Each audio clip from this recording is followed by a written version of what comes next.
l'Spotify, el no sé què, el Congo, no sé, ficant tot això i sobretot amb una mena de sombra de corrupció a darrere, dient, escolta, no, és que això...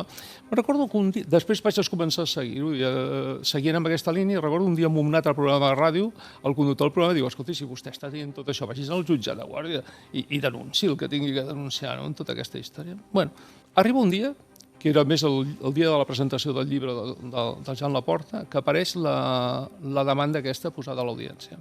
Faig que un procurador vagi a Madrid i que ens doni el... Ostres, és exactament el que està dient el Jaume Guardiola i la presentació del Víctor Font. I dius, ostres, espera una cosa, tot això té una línia, eh? Sí, la veritat és que em costa molt reconèixer-te com a un difamador d'aquest calibre, eh? Sí.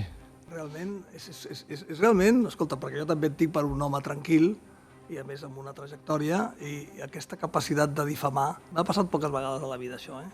I sí, se'm queda molt gravat a dintre, perquè realment, escolta, una persona com jo, que tinc la meva trajectòria, hòstia, sentir alguna persona que té cert crèdit, no?, o que té crèdit, dir aquestes coses, em sembla terrorífica. I crec que tens, tu ets psiquiatre, no?, però tens aquí un problema una mica de, hòstia, una mica conspiranoic, eh? Hòstia, perquè realment qui comença a veure aquests fils conductors, hòstia, està realment amb el cap una mica, no ho sé, desarreglat.